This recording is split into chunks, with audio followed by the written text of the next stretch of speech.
Salut Fred! Hey, salut Submod, bienvenue dans mon atelier. Merci beaucoup.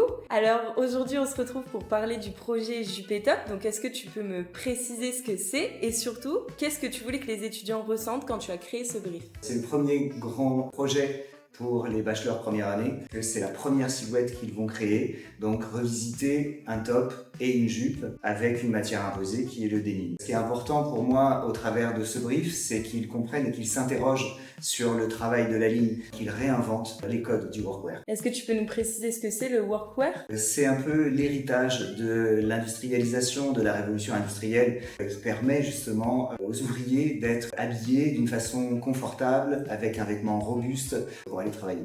Alors est-ce que tu peux nous parler de ton parcours en quelques mots? J'ai un parcours de styliste, modéliste, costumier. Je suis passionné par la mode depuis que je suis enfant. J'ai travaillé avec différentes maisons. Je travaillé pour Thierry Mugler, j'ai travaillé pour les bijoux de Sophie. Toute une partie scénographie, merchandising. J'ai travaillé pour Marité François Girbeau, qui eux aussi travaillé sur les codes du workwear. Et puis pour d'autres enseignes prêt-à-porter, entrée de gamme ou retail.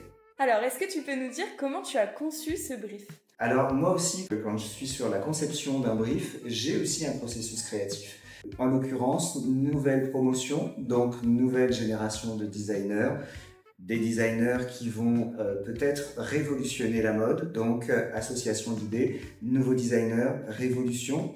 Le futur, donc je l'ai associé à un titre de Max Brown, The Future, qui est une musique électronique avec des résonances industrielles. Est-ce que tu peux me dire synthétiquement ce que c'est pour toi un bon brief? Un bon brief, c'est d'avoir les bonnes références, d'avoir un cadre, toutes les contraintes qu'il peut y avoir dans un projet. Ce qui est important par la suite, c'est que les étudiants s'amusent dans ce cadre. Est-ce que tu peux me dire justement en parlant des étudiants, qu'est-ce que tu veux qu'ils comprennent avec ce brief et surtout comment tu veux qu'ils traduisent cette idée en création? Pour tout projet, il va y avoir un processus créatif et pour tout projet, il faut avoir les références, avoir les origines, les idées bien spécifiques, une ou plusieurs pistes de travail qu'ils vont pouvoir développer avec leur vision des choses, avec leur monde à eux. C'est important qu'ils puissent s'approprier les choses, qu'ils puissent s'adapter et réinventer. Donc finalement, tu cherches une idée, une émotion au-delà de la matière. Exactement. C'est vraiment important qu'ils puissent s'imprégner des choses, qu'ils puissent sortir un petit peu du cadre. Alors pourquoi tu as décidé, plus personnellement, de transmettre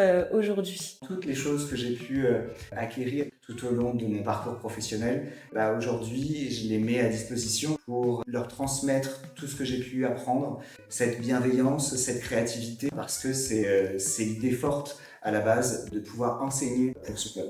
Merci beaucoup de nous avoir accueillis aujourd'hui dans ton Merci atelier. beaucoup, Submod. Et à bientôt! À bientôt.